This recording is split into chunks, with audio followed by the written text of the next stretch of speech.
Okay, thank you very much to all of the participants that still stay with us in this workshop. And this session is very unique because all of the participants, our panels and also moderator not appear physically at this Anjung Siswa. And then because our moderator stay far away from here in the UMK. And so I'll pass this session to Dr. Hafidz. And the floor is yours, Dr. Hafidz. And I hope that you can conduct this session very smooth. So thank you, Dr. Hafidz. So the floor is yours. Okay, thank you, Muhamed, Dr. Hafidz. Okay, Assalamualaikum warahmatullahi wabarakatuh and good evening.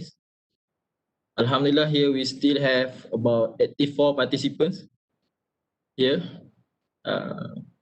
As we know that today is Thursday, most of us kita balik pukul 3:30 hari ni. But Alhamdulillah still have 86 participants, Alhamdulillah. And I'm Dr. Hafidz. I will be the moderator for our last session. And the title of this session is A New Normals on the Marine Geoscience Related Private and Government Agency After MCO. Pertaining the issue that we will discuss in this session, we have here with us two prominent figures that will share their views based on their long participation in the geoscience fields. And let me introduce our panels today. I would like to introduce our panelists.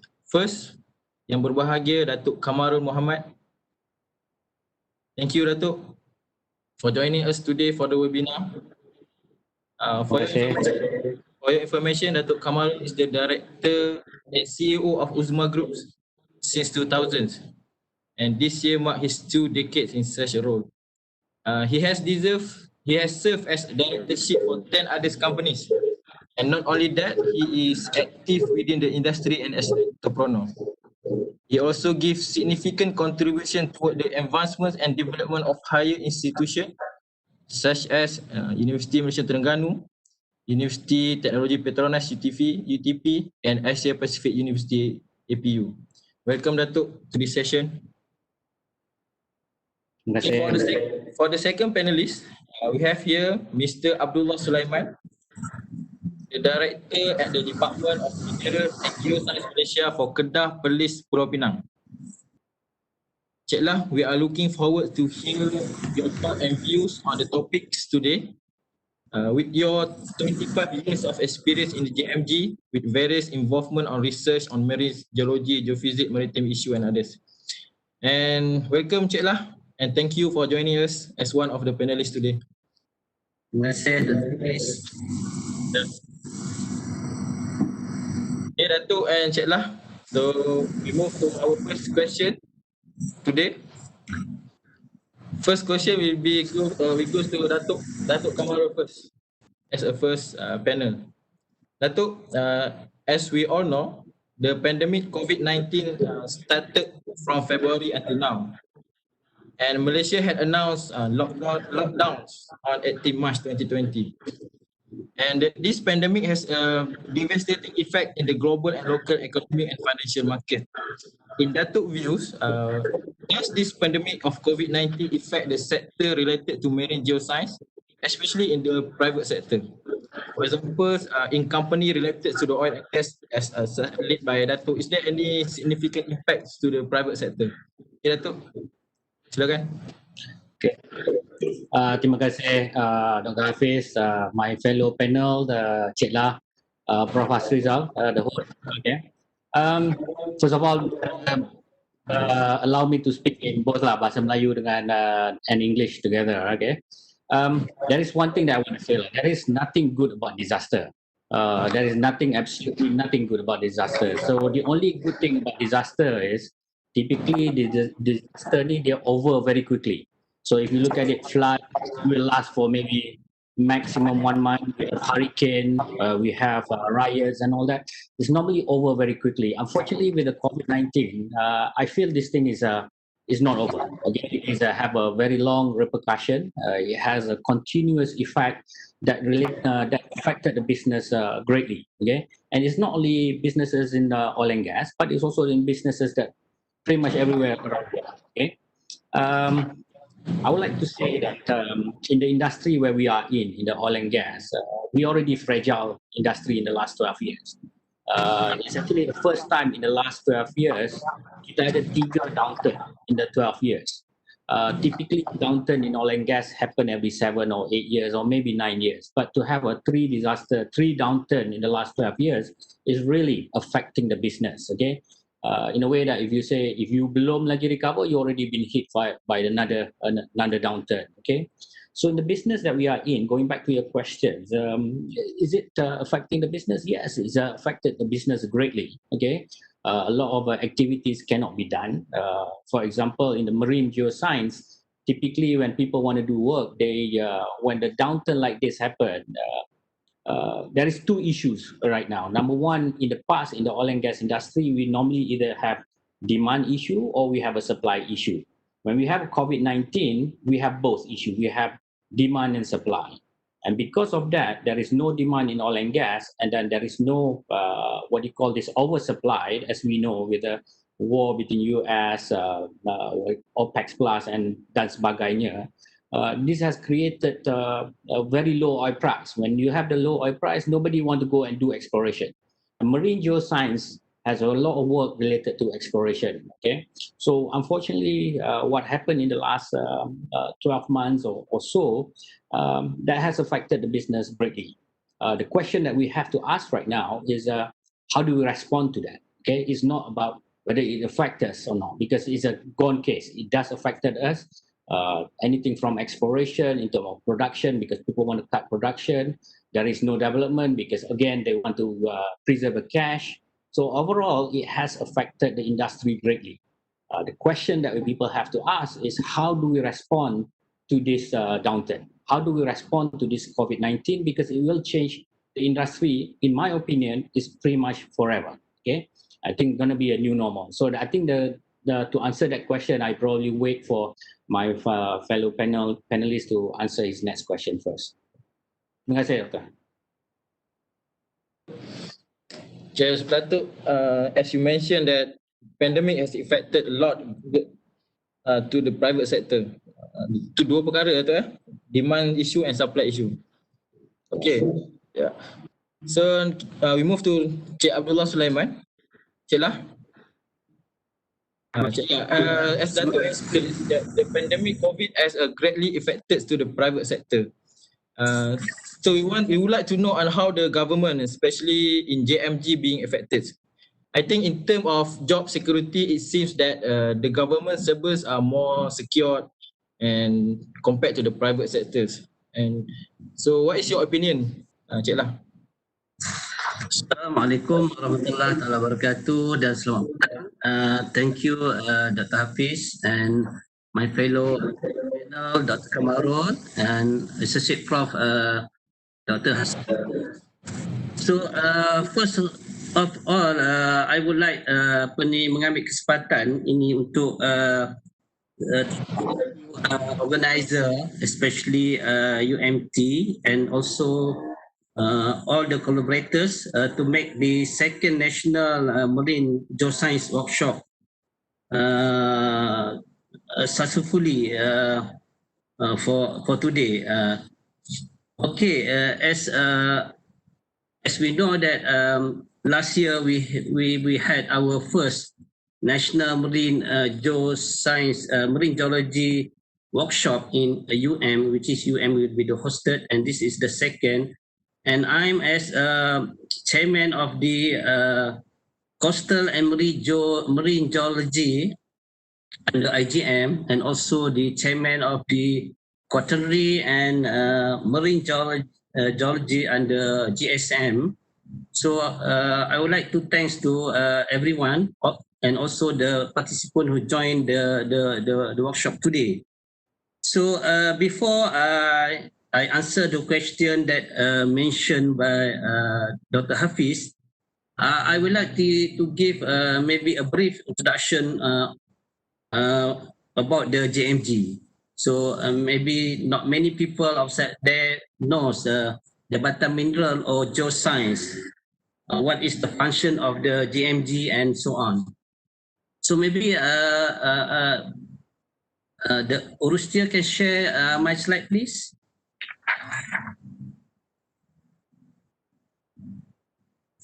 So as we all know, aware that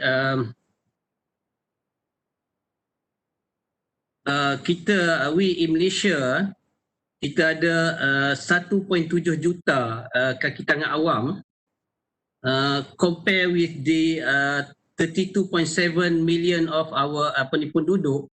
So in terms of the percentage is about 5% actually the government servant compare with our populations. And to have specifically for the geologists or geoscientists in government sectors, in JMG we have about 900 kaki tangan awam. So in percentage is about 0.05% of the percentage of the geoscientists in the government sectors.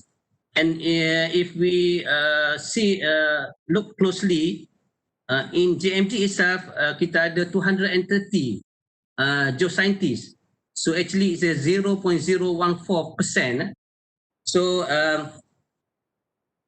as actually Jabatan Mineral and Geoscience is the only government agency in Malaysia that has the authority and expertise.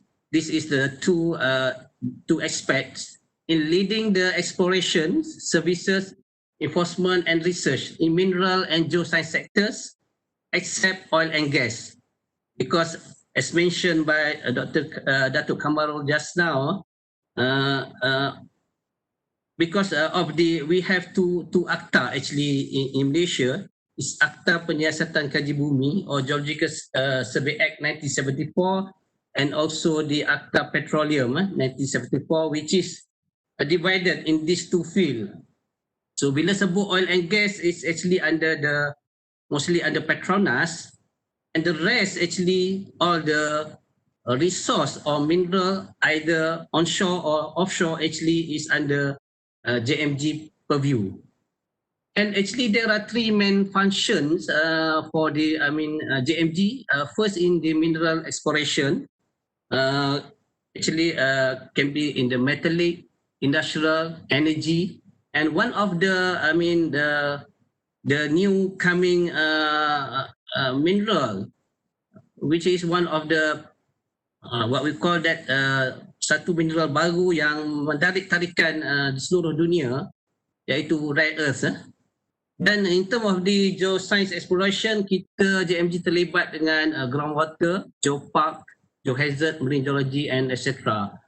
So as well as our third JMG function is monitoring and enforcement, quarry and mine activity. This is really important because we want to make sure that the quarry and mining activity berjalan dalam keadaan selamat dan mematuhi mematuhi alam sekitar. So generally, of course, the pandemic had a significant impact actually on the people in the mineral and geoscience sector, as mentioned by Dato Kamarul just now. That we, but if we're looking at closely. Actually, government of Malaysia consider during MCO mining and quarrying to be essential services.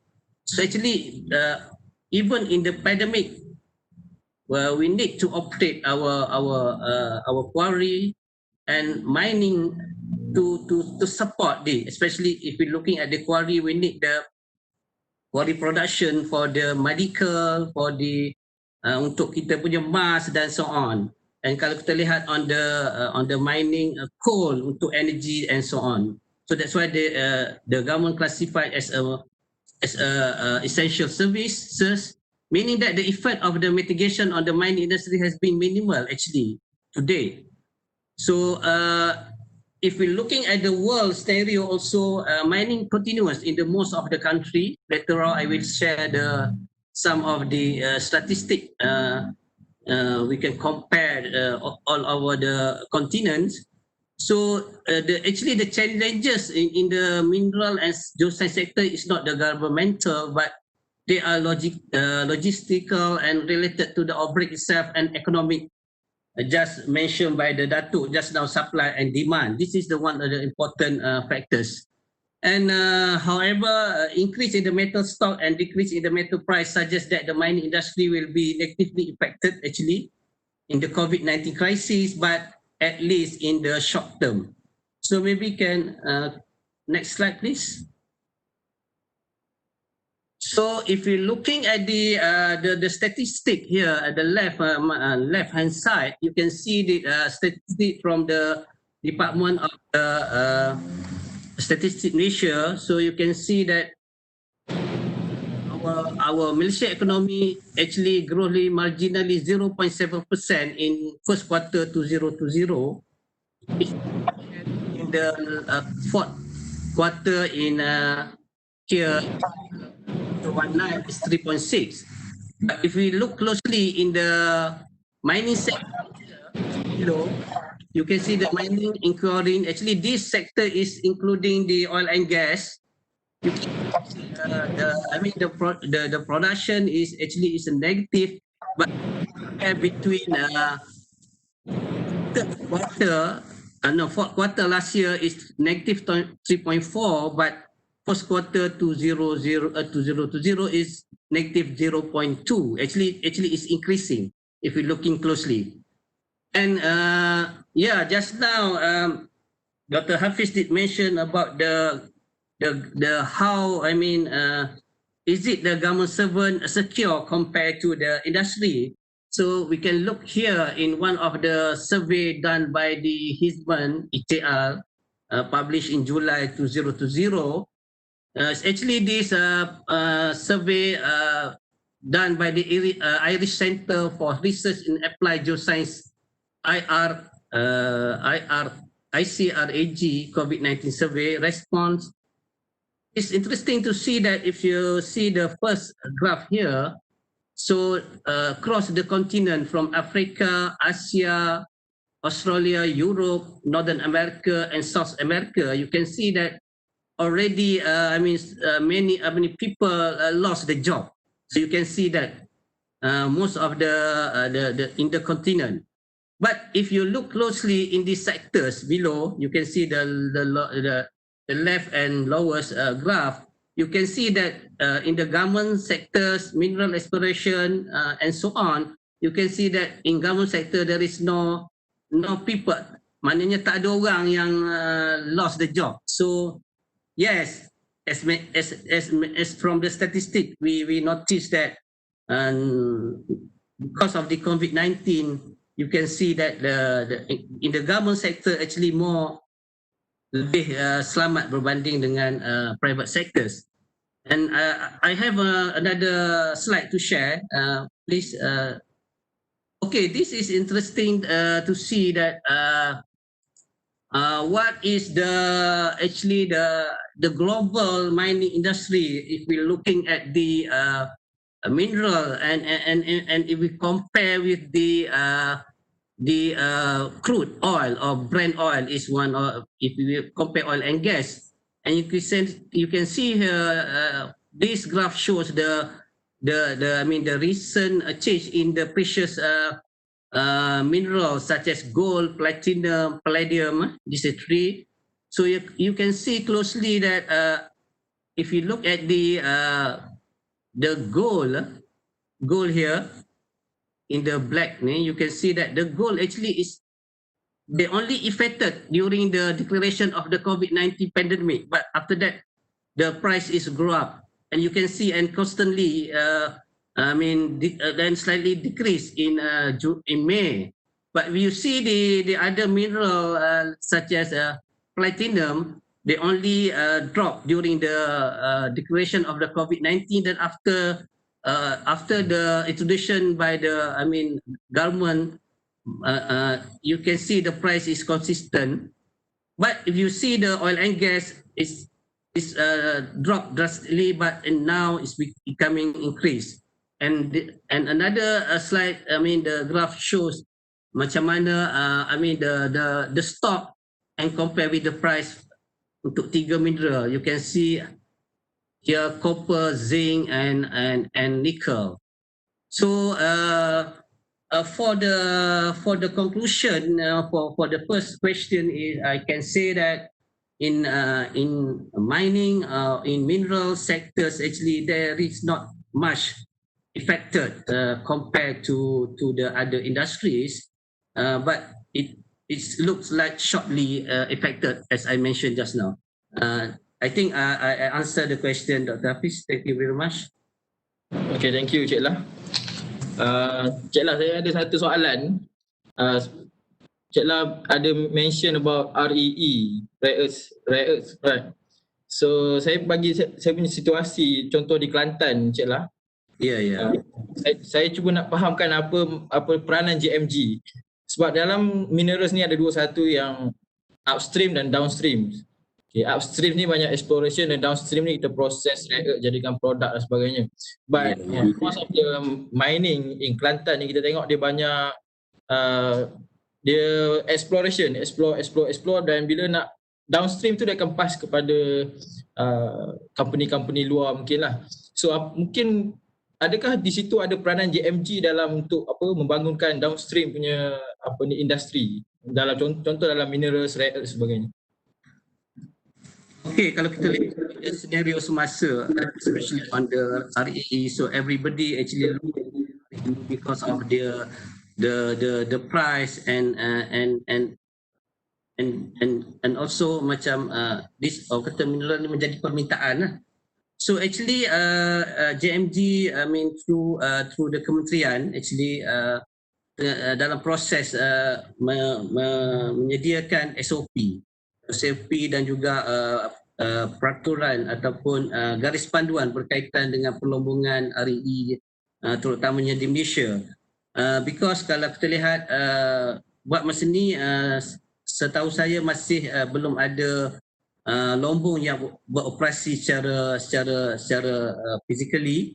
Cuma ada beberapa permohonan yang masih lagi di peringkat pertimbangan. Tapi kita ada through the kementerian dan juga JMG kita ada pilot project which is kita buat di we have it in Perak. Actually this is very important because kita nak from the pilot project then we can kita boleh tengok how is the actual operation of the mining for the REE and what is the effect for the environment, because if sebagaimana kita tahu normally NGOs public is alert especially on the mining activities. So actually insyaAllah di bawah KETSA dan juga JMG we are looking for the upstream and also for the downstream, because kalau ikut kementerian punya pandangan, this is kementerian ataupun JMG mengharapkan supaya kita ni daripada upstream to the downstream, maknanya kita ada orang kata satu rantaian yang lengkap lah. Itu pandangan saya Dr. Hafidz. Okay, terima kasih Cik Lah. Okay, we have a lot of question in chat, but tak apa, kita tunggu. We move to the second round. Datuk Kamarul. Okay, yang bagi Datuk, as informed by Datuk, there is a significant impact on the oil and gas industry during COVID-19. So we still not sure when this pandemic will be end, maybe a year or two or maybe forever. So what the new norms are being and need to be practiced in the private sectors related to marine geoscience in Datuk's opinions. Silakan Datuk. Okay, terima kasih sekali lagi. There is before we go into that subject, I think there is two things that we have to remember. beside COVID-19, the industry also facing what I would call as a energy transition. Okay, the energy transition has been happening in the last few years. People are changing from hydrocarbon towards more renewables. Okay, and because of this COVID-19 and the price war and the disseminations of what do you call the demand, the acceleration towards energy transition is actually happening. It's been accelerated. Okay, kita akan nampak semakin kurang penggunaan hydrocarbon and then pertukaran energi kepada renewables adalah being accelerated. Okay, so so I think the industry need to be cognizant of that. Okay, because whether the COVID-19 is there or not, that is already happening of this energy transition. So what's the impact to the industry is, number one, we have to do things differently. In the past, oil and gas industry ni dia, has been mentioned before, and I think in the previous session, it's actually they enjoy a little bit of a better margins and all that. Okay, the days of they making good margin are gone. Okay, so sekarang ni people has to look at how to reduce the cost. Okay, and the question was, how do we do this when we have restriction of travelling, nak pergi site pun susah and all that. So I think the next thing that happened, accelerations toward energy transition is happening so that people has to do things more cost effective. But the other one is also accelerating the digitalization. Okay, people are having to resort into using a digitalization a lot more now. Okay, in the marine geoscience. In the past, people can go out, take a lot of sample, take a lot of course, which is number one is expensive. It is necessary, but now with a lot of new technology that we have, people are moving toward digitalization, using AI, using machine learnings and all that. They can use interpretation with the lesser data. Okay, obviously, the more data you have, the better, because in the industry of oil and gas is about managing the uncertainties. The more data that you have, the higher reduction of uncertainties that definitely happening. Okay, so what I'm trying to say here is sekarang ni people are moving toward digitalization. People, what do you call this, start using, for example, using all the processing instead of using at their own workstation. People are doing it through the cloud. Okay, we can do the what do you call seismic modeling. We can do static modeling, we can do seismic interpretation all through clouds, and people are accelerating that. In the past, people still doing at their own workstation. Okay, most of our customer in Malaysia, and this happened worldwide, and our company, we operated in 36 countries, and obviously we cannot what you call this, have a physical interaction with them, so we are doing all this interaction through online. Okay, and because of the data can be transmitted, and this is a big change. In the past, data has never been transmitted through other country. Okay, because of data belong to the country lah. Okay, so in the case of oil and gas, the data belong to Petronas. I guess in the mineralogies, it always belong to Jabatan Mineral. Okay, kalau di Thailand, their own Department of Mineral and Fuel own those data. Okay, and to transmit the data outside the country is normally prohibited. But what I've seen lately, because of this happening, they allow that. Okay, they allow this. So I think, it's a bit difficult right now. We have a bit more difficulties of doing work. But as mentioned by Cik La just now, this is essential services lah. Okay, if we don't go and drill oil and then we don't produce oil, we don't have enough energy. Okay, albeit the whole world has reduced the demand by nearly 8 million barrels from the peak prior to the COVID, 8 million barrels per day from prior to the COVID downturn. We still need to produce oil. Okay, as a matter of fact, in country, in Malaysia, because of what we agreed with OPEC Plus and the demand as well, we cut our production by almost about 134,000 barrels of oil equivalent. Okay, all right. But having said that, the rate of replenishment, if you remember, the oil will stay there, but once you produce, they're going to continue to decline. Okay, and we need to find the new resources to replace what we produce. Okay. But because of the activities been halted, the rate of replenishment is actually being very low. Okay, sangat-sangat rendah.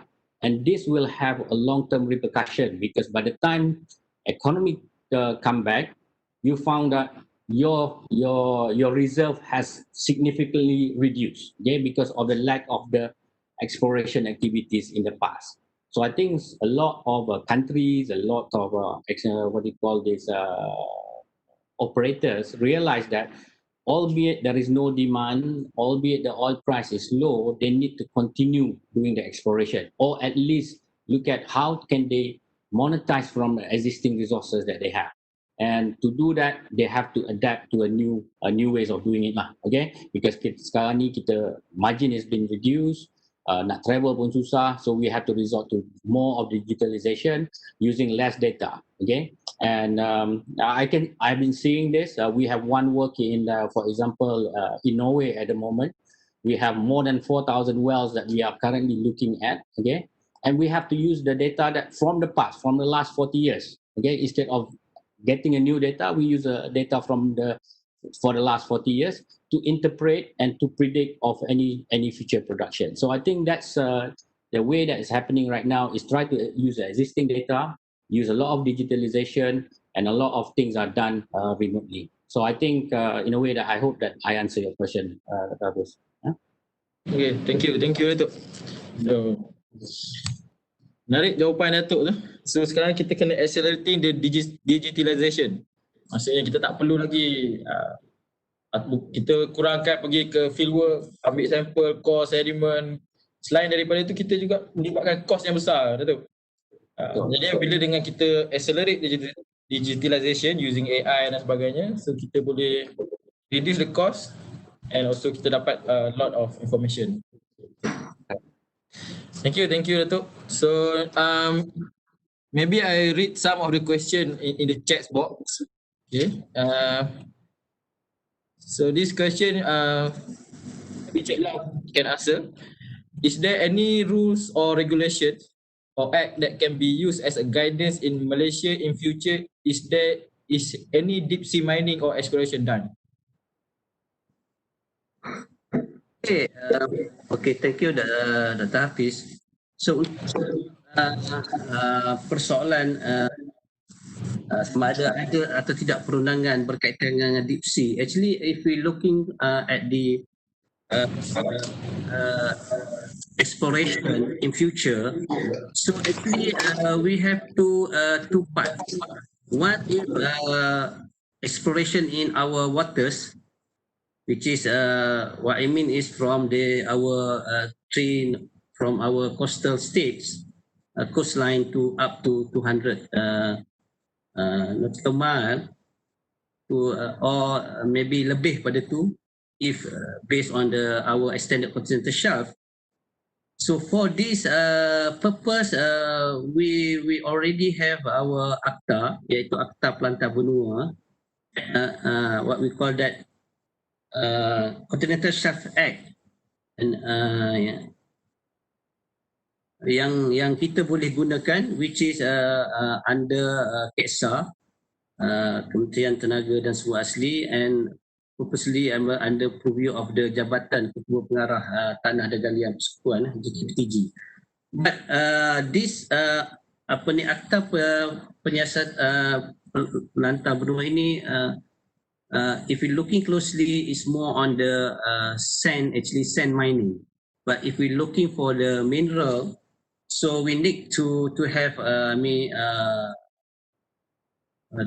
more comprehensive act or peraturan in order to make sure that kita punya perlombongan dasar laut ni dapat berjalan dengan baik dan mematuhi alam sekitar.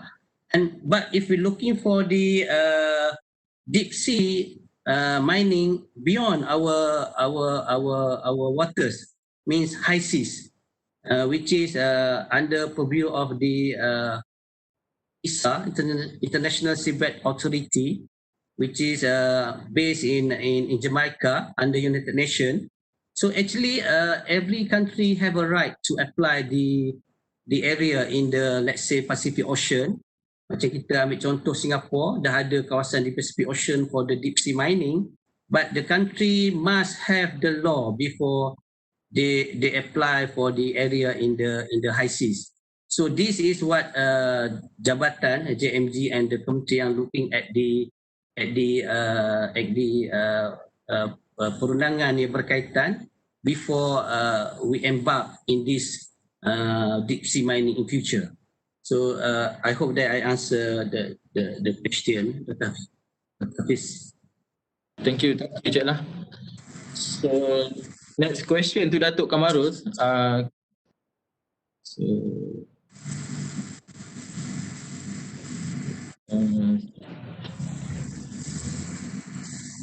one question from the participants.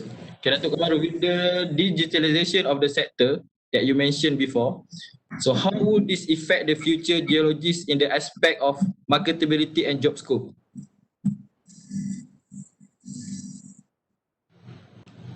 Datuk? Oh, okay. Sorry, it was mute just now. Sorry. I think this is a very good question, excellent question, because when people are moving towards AI and ML, there is always an ethical question whether we are replacing human with the machines and all that. Okay, I would like to bring back the history, the agriculture history. I mean, 100 years ago, more than 70% of Americans are actually working in agriculture. Right now, it's less than 2%. And that is because through the industrial revolution, a machine, tractors, and all those things. Okay, and if you look at it, the same thing is going to happen here. Okay, there is going to be a mid-tier kind of work that geologists normally do, like data sievings and all that, can be replaced by machine learning, the RPAs and all those things. But when it comes to making decisions, you still require humans. So what I feel is require a reskilling of our geologists. Okay, the geologists.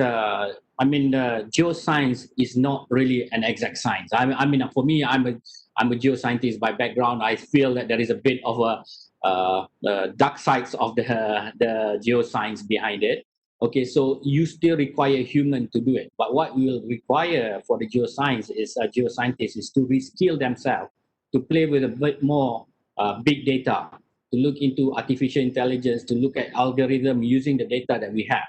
So I don't think that geoscientists will not be losing their job or anything like that, but rather you need to retrain yourself or equip yourself with a little bit more data mining, data, there's a big data, and that's what we are doing. At UZMA, we already hoping to train some of our engineers to focus a bit more into big data, because this is happening, it will happen, and eventually there is going to be some job will be replaced by the machine, but the people who are doing that will need to be reskilled to do something else.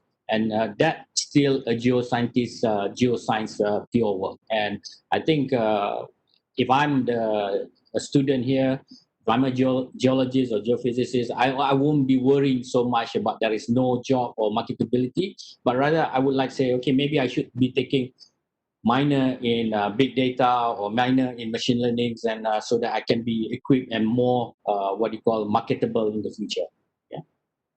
So if I want to give advice to the student, please look into the digitalization, looking into the artificial intelligence, big data, and so on, even though you are the geoscientist. Yeah.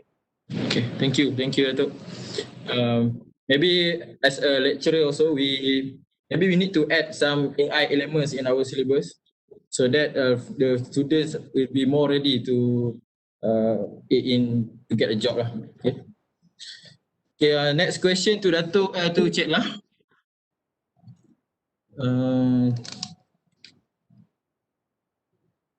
Okay, so next question. Dato has explained to us the new norm net to be practiced toward digitalization and etc. So how do you see as a government sectors, what's new norm net that need to be practiced? Exploration work has of course been greatly interrupted during the COVID-19. So Cik Lah, can you explain more on some of the public sector procedures and new norms after MCO? Okay, thank you, Dr. Hafidz. So before I answer the question, I would like to add on just now to add on to the first question asked by Dr. Hafidz. Actually, what is the affected problem arise due to the COVID-19 pandemic in the Mineral and Geoscience Department itself? So actually, one of the problem arise is the spread of the 2020 COVID-19 pandemic has had a major effect on the way that geologists or geoscientists carried out their work, especially activities involved fieldwork. As mentioned by Dato just now, kita as a geoscientist ni biasanya memang banyak kerja luar. We rely on our fieldwork. For example, for the drilling, actually, for the groundwater, for the mineral exploration, and so on. So some of the project actually project planning was delayed actually because of the COVID-19, and we also need to readjust our financial planning, especially if we involve with the big tenders, quotation, and so on. And so, other than that, we also a problem arise with our relationship with the stakeholder, such as a community, because one of the JMG function is we provide the tube well, actually telaga air bawah tanah for the community, which is because of the COVID-19 we cannot carry out our drilling and so on, and also the local authorities and state government. And on top of that, we also problem arise on the laboratory analysis, because we actually during the MCO actually the staff datang juga ke office, but with the very small very small people to handle. Then if we're looking at the marine geology activities itself, actually marine geology activities is less affected compared with other activities in the department. So most of the problem actually related to the tender awarded process, which the delaying of the tender process, and for of course a survey, especially for our national offshore sand resource project, and the third one is regular meeting with other agencies such as one-stop center for the sand mining license application. So maybe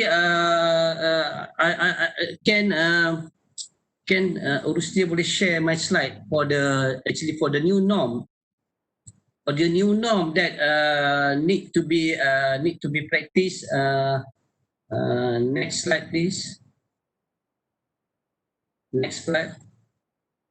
Okay. Actually, if we remember that since the outbreak begin, daily life and our livelihood have had to adjust the new what we call that new normal.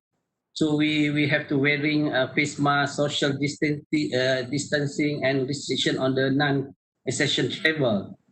But we also, especially staff who in contact with the COVID-19 patient, either PUI or PUS, have privilege to work from home, and they're not allowed to come to the office. And despite these lockdown rules, with available technology, as mentioned by Dato, geoscience activity continue via virtual meeting, lecture, and seminar session. We have now one of the national workshop. Through the via virtual.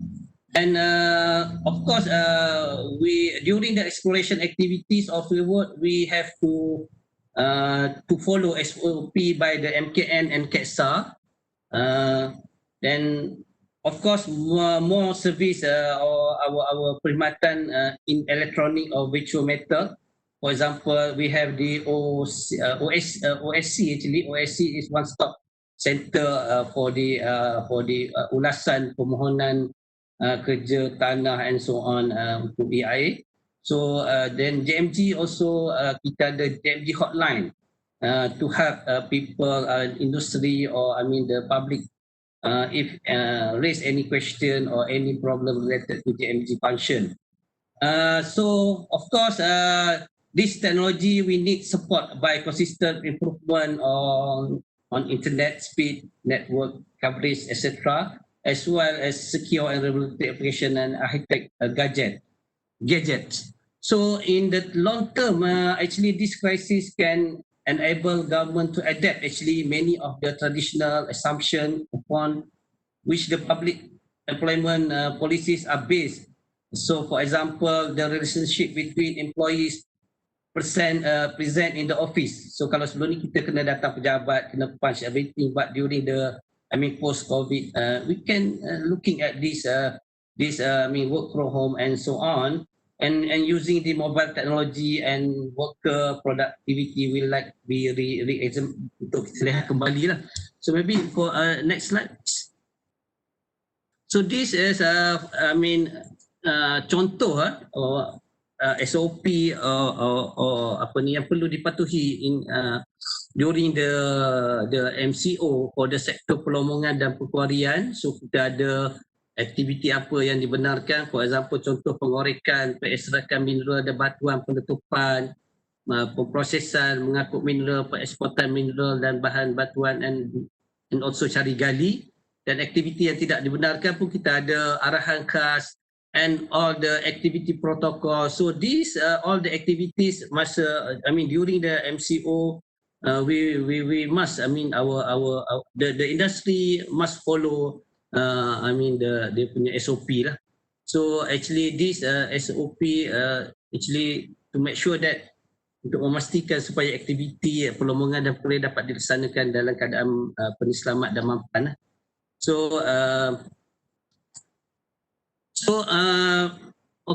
Maybe next slide. I just to share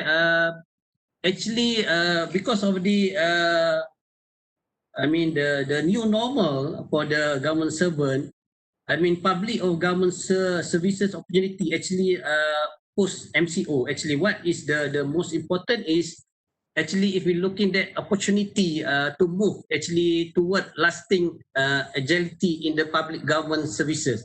This is very important that we have to look in the, especially dalam perkhidmatan awam itu sendirilah.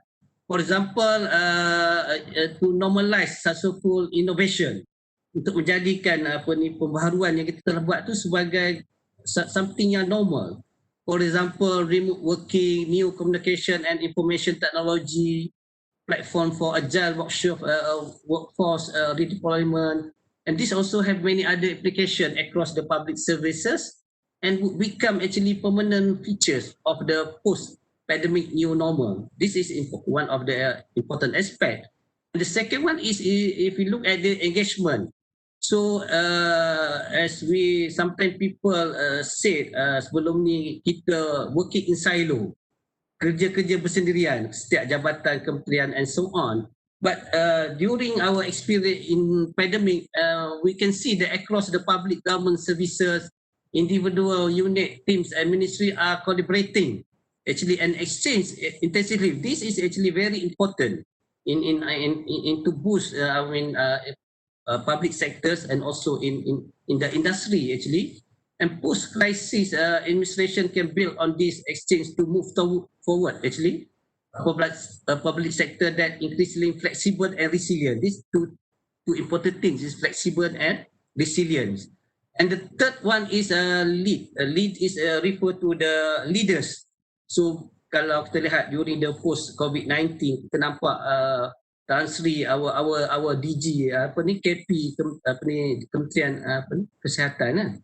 So how he handle as a leader. So effective public government service leader will harness this opportunity to advance a vision of public service that forward-looking, flexible and try to fulfilling, actually memenuhi stakeholders punya kehendak.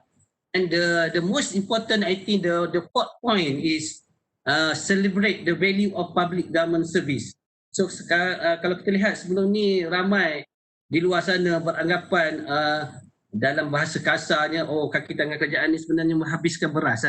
So actually if we looking at the pandemic COVID-19, actually who is in the frontliner actually? So actually the frontliner is actually from the government servant, kaki tangan awam. So this is the public employees are heroes actually in this crisis.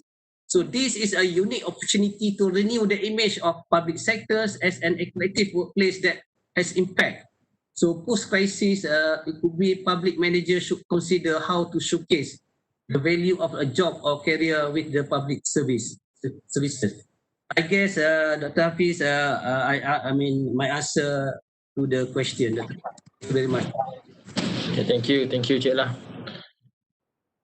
Okay, we have a lot of question here in chat box. So, question is for Dato Kamarul.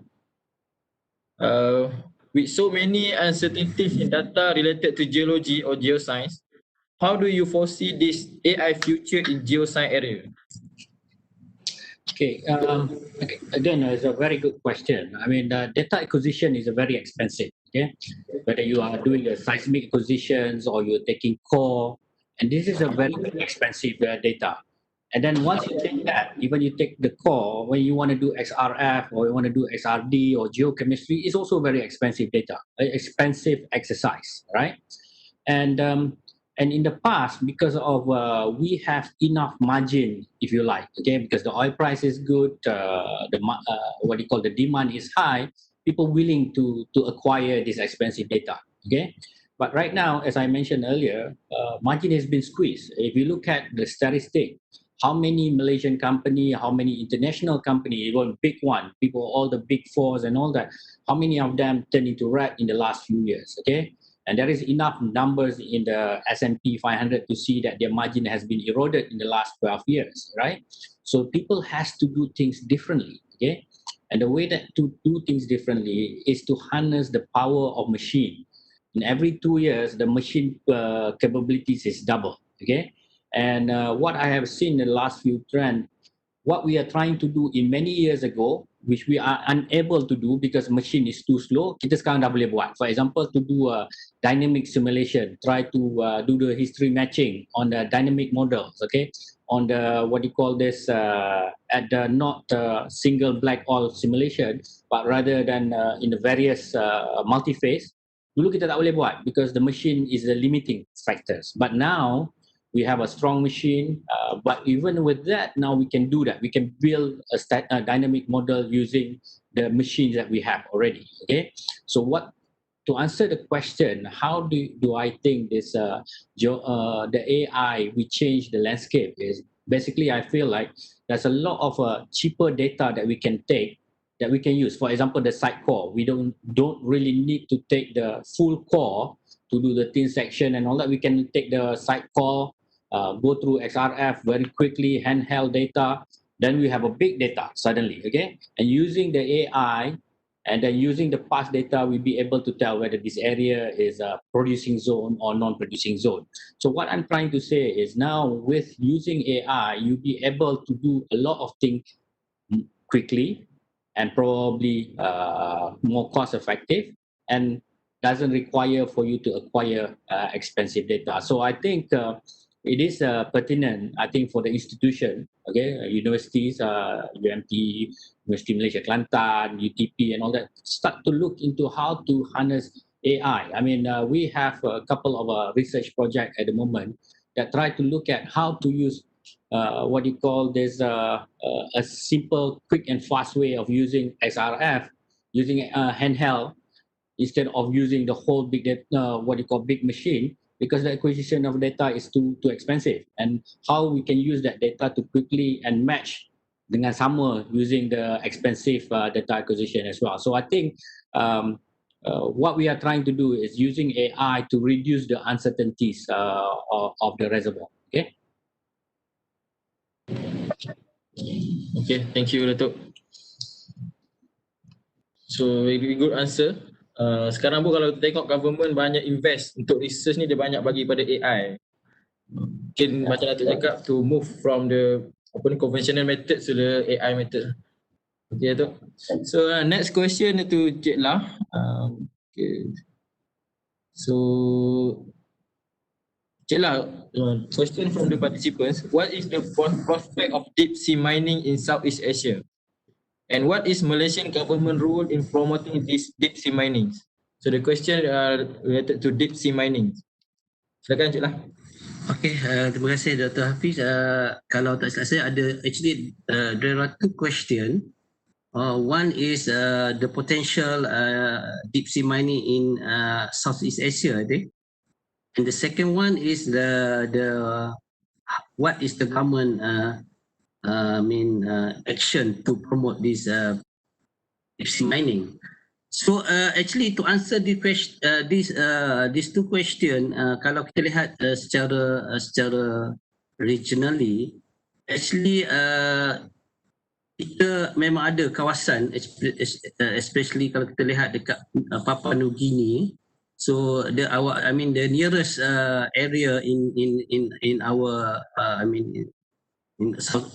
dekat Asia Tenggara.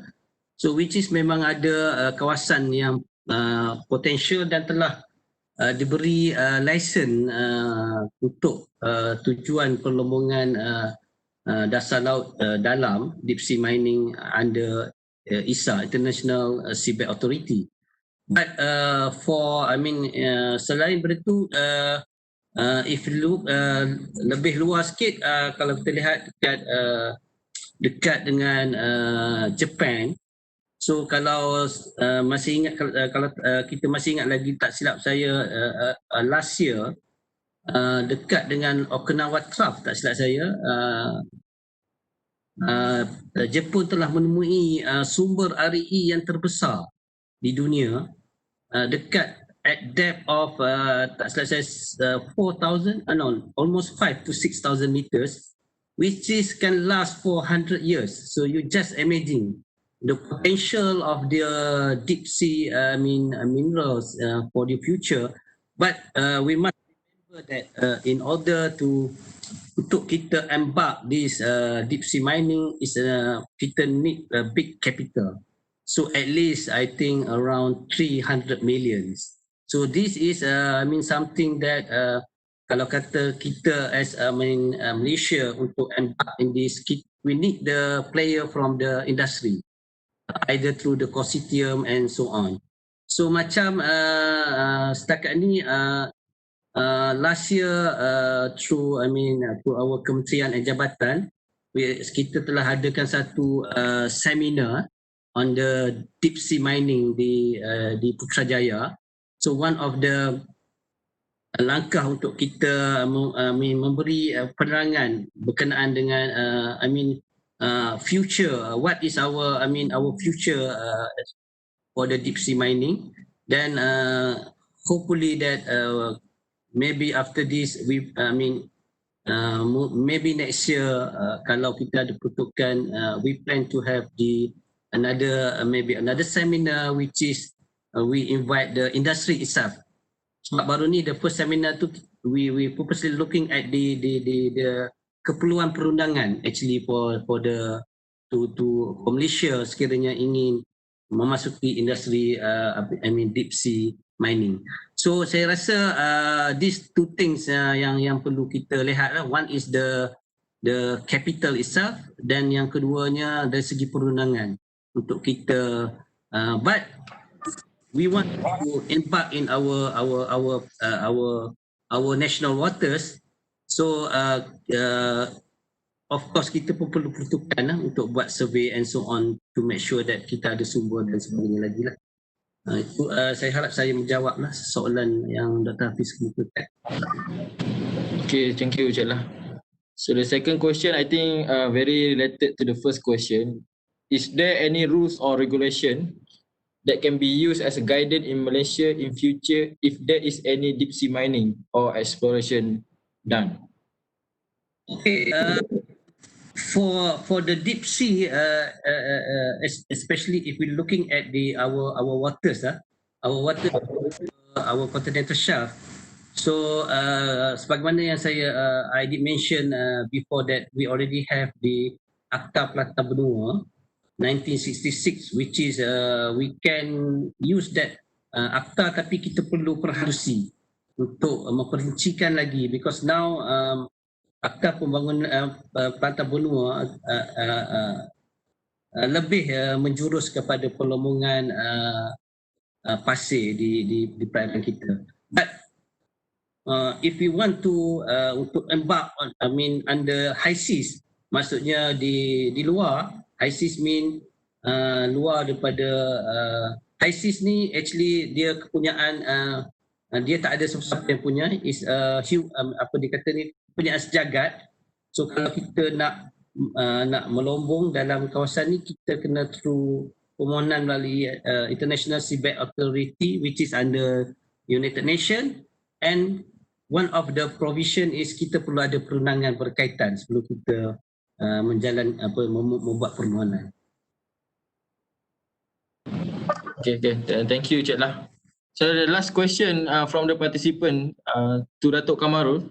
How would the oil and gas sector overcome the reduce in supply and demand, and how the sector will evolve towards a future that focus on alternate fuel? Yes, I think this is a very, very good question lah. 30 years ago when I was a student, I also asked the same question lah. Adakah lagi minyak, adakah lagi gas to move forward? And then every time you read reports say, oh, the oil and gas will last for another 15 years, and then we'll replace. But it continue on for forever. Okay. There are two things I want to say. The current efficiencies in reservoir recovery is very low. Okay. Whatever we find, we still can only recover 30-35%. So there is no technology cheap enough that we can increase the recovery to bring to 50%. For example, kita ada chemical enhanced recovery. We can look into the low resistivity, low conductivity punya area to increase the what you call our reserve. Tapi sebenarnya semua tu is expensive thing to do. Okay. How do we look into this? In my opinion, energy transition will happen. Okay, like it or not, there is always a energy transition that happen every 150 years or so. Dulu daripada kerosene tukar kepada minyak jenis lain, benzene, and then go to coal, go to oil.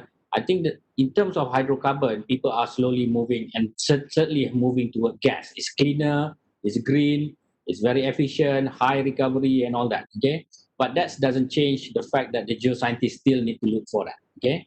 But in terms of energy transition towards more what you call renewables, and I think this is happening, and it's beyond me to know whether we already reached the peak oil ke belum. I do not know. Some people kata dah lepas. Some people say that it will happen in the next 5 years. Some people say in the next 10 years. But we, as the citizen of the earth, we need to be responsible towards our earth. Eventually, we need to look for alternative and cleaner energy. Okay. So as far as a service company or operator, everybody already cognizant of that.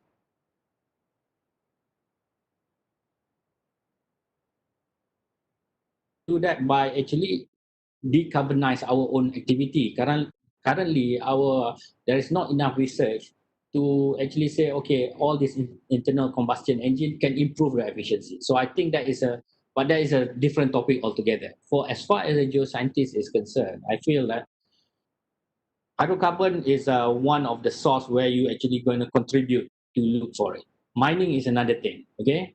Tadi a lot of question about this deep sea mining. Okay, a lot of people go for deep sea mining to mine for nodules. Okay, and you need for batteries, for example. Okay, and the biggest problem with the renewable energy is actually picking. You cannot store that, and you need to store this using cobalt, nickel, and that is the place in the deep sea mining. So as far as I'm concerned, if you are geoscientist, you are working in the marine geoscience, don't worry. I think there is a lot of work opportunity for you, but they probably require reskilling, require thinking differently, but the opportunity is endless in reality. But as far as oil and gas is concerned, we are at the crossroad. We need to think whether we are as a service company or we as a geoscientist or as the operator or as a national oil company to think how can we move forward.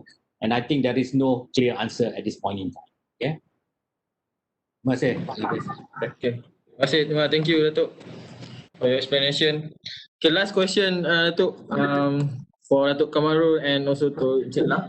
Dato', with your broad industrial experience, I think more than 20 years. So will you please give some advice to our industrial player out there? Okay.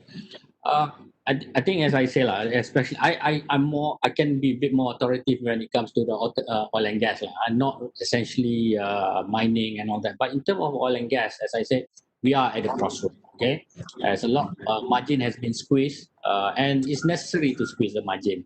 So how do we do things differently? So I think as a marine geoscience, geoscientist, geologist, I think you need to start thinking about how can we contribute differently. Okay, with this, what happened in the last few years, demand become lesser, the supply is become easier. For example, kita ada shale oil dan sebagainya. We need to think how can we sustain to be inside this. Okay, as I said earlier, people are accelerating towards AI, ML dan sebagainya. So sebagai ni, saya sebagai industry player, I suggest everyone to start looking at the technology to solve our problem. Okay, because there is no way that we can get through this problem without utilizing technology. Okay, one of the things that I think people can start thinking of using, for example, completely different things. There's a university need to start looking into a research of, for example, using images from outer space, for example, the satellite images, to see whether we can detect certain minerals, okay, without using actually kerja-kerja lapangan, for example. Okay, so all those kind of things that we need to look at. The institution need to put a bit more research towards using different kind of technology that can be applied into our industry, be it mining or oil and gas. So sebagai, I guess it's a parting word, I would say, I would advise the industry still have a long way to go, but we are at the crossroad. So we have to try to use the technology to help us to get through this hard time lah. Okay, inshallah, I think if we utilize the technology, be it AI, be it imagery or machine learning or whatever, what do you call this technology that you have, inshallah we'll be able to ride through this. So use the technology to solve our problem. Okay, thank you, Dato. So use the technology to solve industrial problems. Okay, thank you, Dato. So Cik Lah, Cik Lah, with your broad public sector experience, more than 30 years, what advice would you like to give to especially to the government servants, or maybe in the geoscience sector? Okay, Dr. Hafidz, boleh tak urus share the slide, the webinar? Okay. No. I mean previous one. Okay. This is something. This is something I want to share. As mentioned by Dato just now, in the geoscience sectors, especially in minerals and geoscience, if we're looking at the mineral itself, mineral is not a rigid actually. Dia akan what we call that, dia akan berkembang. At certain time, some mineral is very what we call that strategic minerals, and maybe the next. So if we looking at the REE, I think before that, I mean, people did not think about the REE, but now REE is one of the future and very strategic mineral. So this is one of the aspect that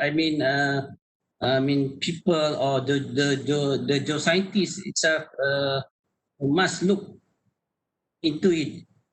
And kalau boleh kita jangan tertinggal, because if you see the webinar pembangunan industri unsur nadi bumi bukan radioaktif, this is a non-radioactive REE, because sometimes people if we bila kita sebut REE, so people will relate with the radioactive.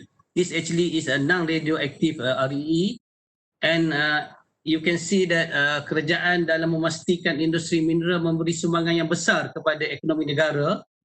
Ini apa yang telah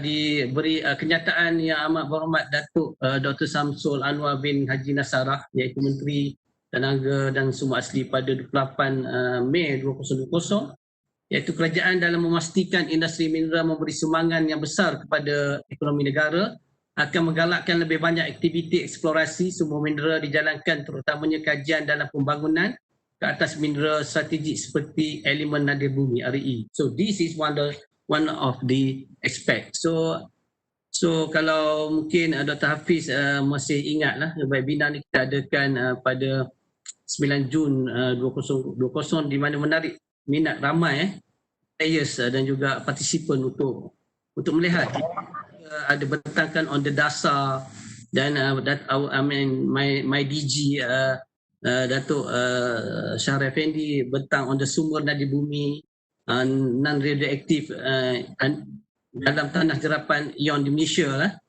And also from the Cik Loga on the blueprint, the establishment of the rare earth based industry in Malaysia under academic science.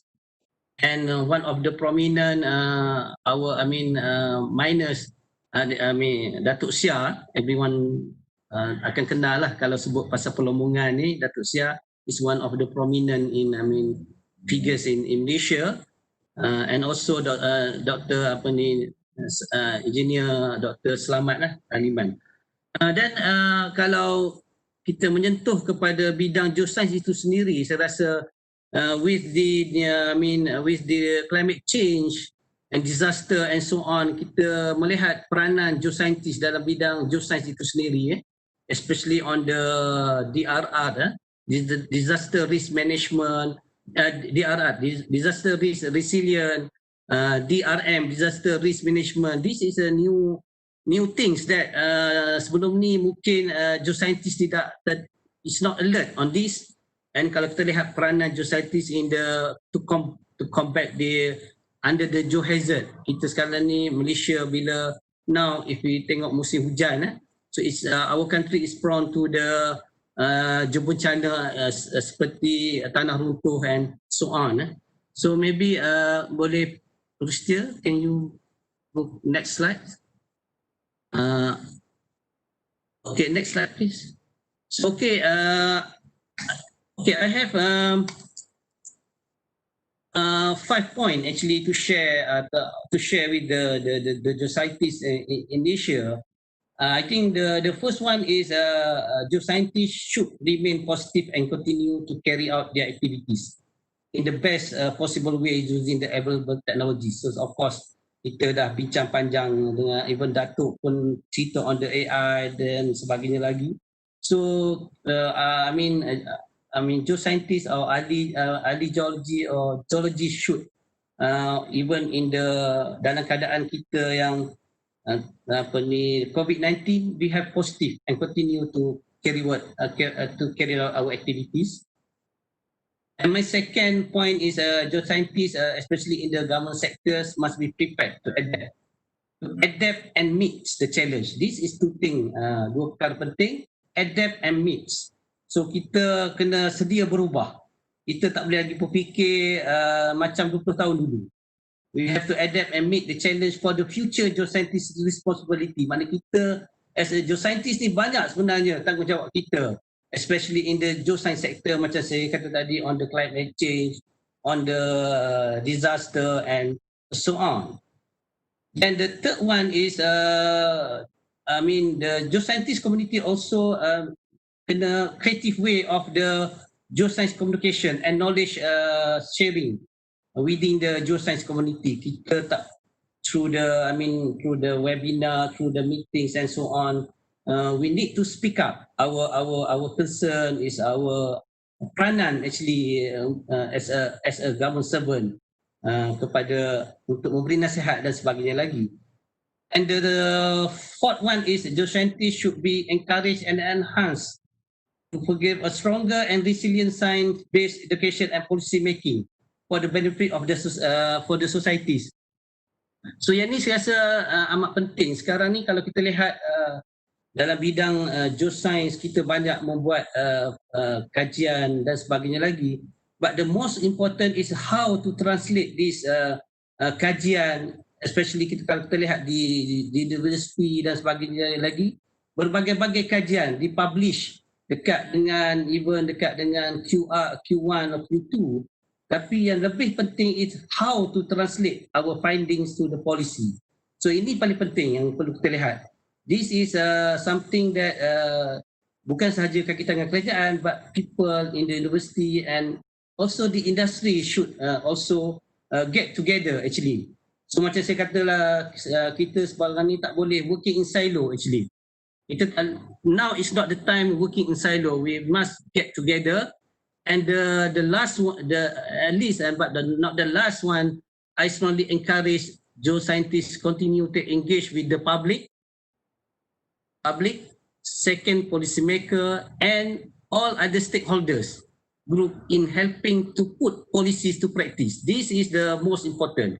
Kalau kata kita ada policies pun tapi policies itu tak dapat dilaksanakan, so maksudnya tak ada impact dia. So I think with that I hope that I share something for especially for the young generation actually, for the geoscientists in Malaysia. So with that, thank you Dr. Hafidz. Thank you Cik Lah. Okay, actually our discussion I think very interesting, but we are really run out of time. Maybe the last word from Dato, if you have. Okay, first of all, thank you very much to UMT dan pengelola majlis. I would like to say stay on course. Yes, we have an issue with the COVID-19, but don't worry, geoscientists, there's a lot of work out there, and we will reskill and we will retrain to make sure that we have become useful, because whatever you learn at school, can be applied not only into one industry but in a lot of industry. Okay.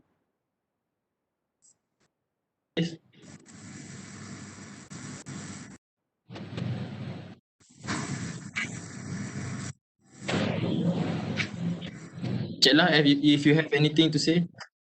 Okay, Dr. Hafidz, again I would like to thanks to especially on UMT and all the collaborators, especially from University, Dr. Hafidz, UTP, Saufi, and from and also from UKM, Dr. Hariri, and yang paling penting the UMT and the teams, which is saya rasa yang memberi satu komitmen yang begitu tinggi bagi menjayakan our second National Geoscience workshop for this year, and maybe starting to as a chairman of the coastal and marine geoscience technical committee under IGM and GSM. I would like to announce that the third National Geoscience workshop will be hosted by the UTP next year. Dan apa yang kita harapkan, hopefully kita dapat adakan secara fizikal as bagaimana yang kita telah adakan pada tahun lepas. And tidak lupa juga saya nak ucapkan jutaan terima kasih kepada BC dan juga TNC, UMT, and also the Dean of the Faculty, Dr. Marina, which is very supportive dan memberi sokongan yang amat jitu bagi menjayakan kita punya second National Marine Geoscience Workshop. Saya rasa itu saja daripada saya, Dr. Hafidz. InsyaAllah kita bertemu pada masa akan datang. Okay, terima kasih Cik Lah. With that, I would like to say thank you very much to our panels, Dato' Kamarul, Cik Lah, for sharing your knowledge, your ideas. And with that, on behalf of organizer, I would like to say thank you for all panels, community, and also the participant for joining the second National Marine Geoscience 2020. So with that, maybe we can see you next time. So wabillahi taufiq wal hidayah. Wassalamualaikum warahmatullahi wabarakatuh. Terima kasih Dato'.